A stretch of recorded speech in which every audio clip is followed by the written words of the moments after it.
Welcome to the Pineapple Pinup Podcast, The Hotwife Life. Today, I want to tell you about my first experience with being a hotwife. It started with a lot of conversation with my husband. That he actually wanted this, that I could trust that he actually wanted this.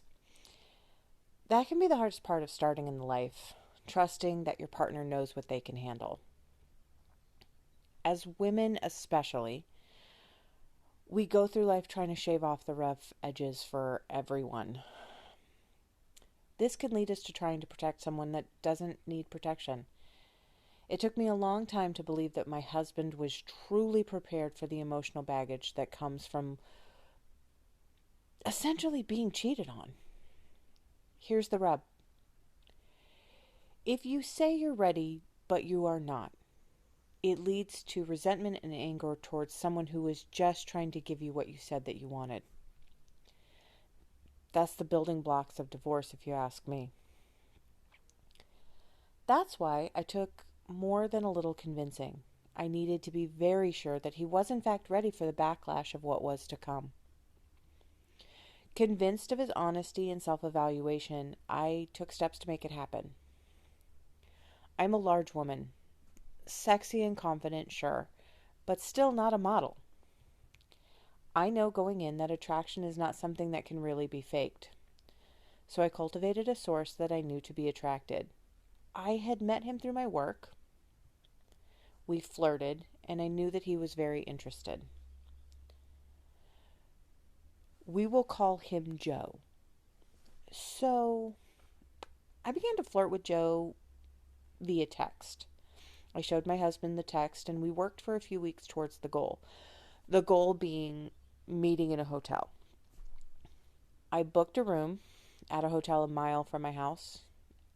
I texted Joe to let him know to come over. I texted my husband to let him know where I was, the room number, and the approximate time that Joe was going to show up.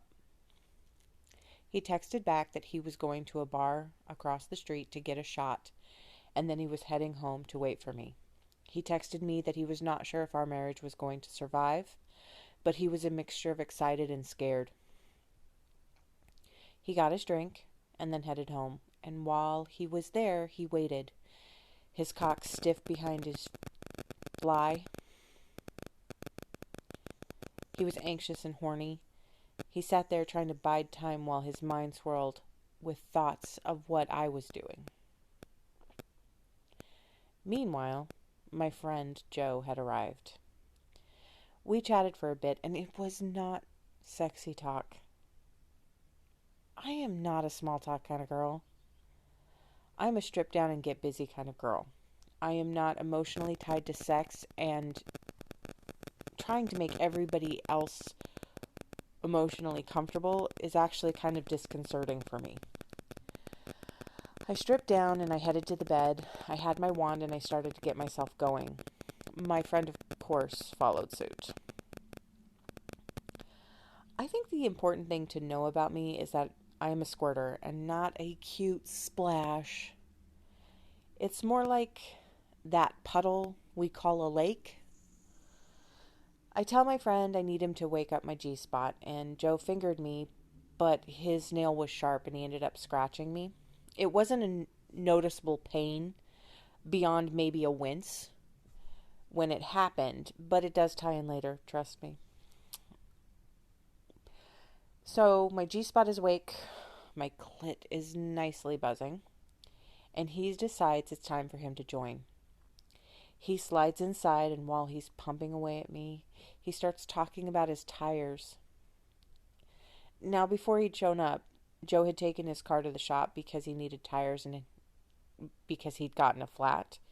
He was very ADD, which from my perspective was not hot at all, but I'm not a tough sell. Give me the opportunity, I am going to race for that orgasm. I just upped the vibe on my wand and I powered through. Of course, I squirted all over him and the bed.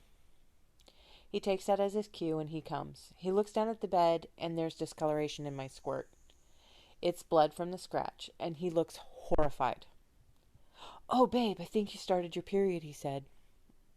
I doubt that, as I have had a hysterectomy.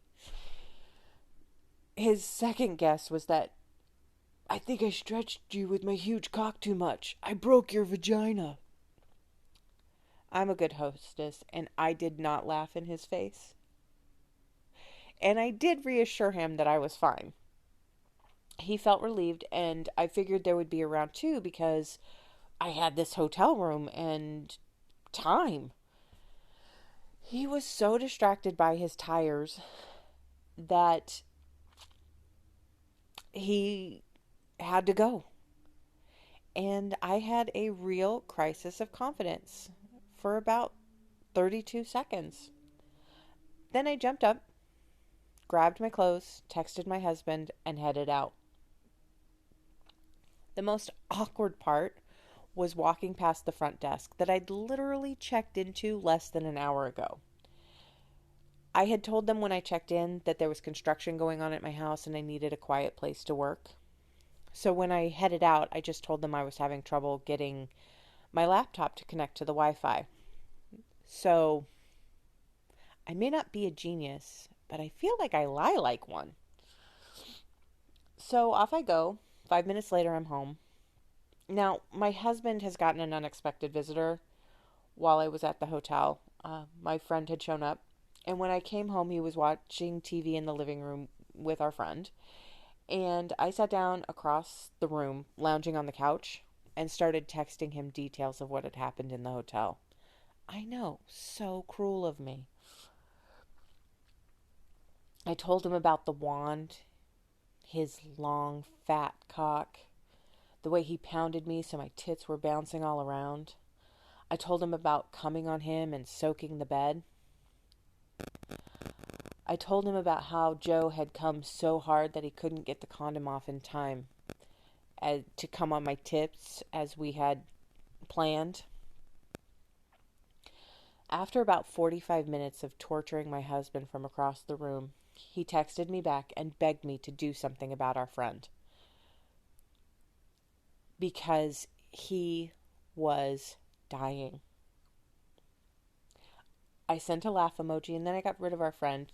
He grabbed me by the arm, dragged me to the bedroom, and proceeded to strip me bare and throw me on the bed, fucking me like a wild man. When we had both come, me several more times than him, of course, we lay there and I told him all of the details, including the tire, the scratch, and the thought that he had broken my vagina. Now, I'm not saying it's impossible to hurt a woman's vagina, but seriously, if she's wet enough that you can fuck her easily, chances are she is going to stretch to fit your cock. I mean, seriously, that's the hole we push babies out of. I know your cock is huge, but baby huge? As long as you're safe, sane, and consensual, and she is prepped, because despite what you may think, we are not all walking around with swamp pussy all the time, you need to do some legwork. Make sure it's comfortable and pleasurable for everyone. My biggest turn on is dirty talk. It makes me crazy hot. But that's not the same for all women. Find out what the lady likes. And all you really have to do is ask, because we know the terrain. We have the operating instructions. And if she doesn't know or is too shy to tell you, then ask her if you can explore. We aren't born knowing how to fuck for pleasure. So start with exploration and see where that leads. Do not be afraid to make some mistakes. If you realize you don't like something, chalk it up to learning more about yourself and your partner. I honestly believe that sex should be fun and funny and entertaining and pleasurable. So I'm actually known in my kink circles of being kind of a comedian because I like to laugh. I think it feels good, and I think having sex and laughing feels good at the same time. But again, I'm not a hard sell.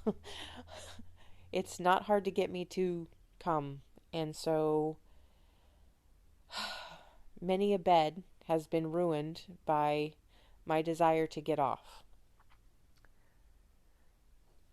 All right, so I guess that's it for today. If you have any questions or comments, please feel free to hit me up at pineapplepinuppod@gmail.com.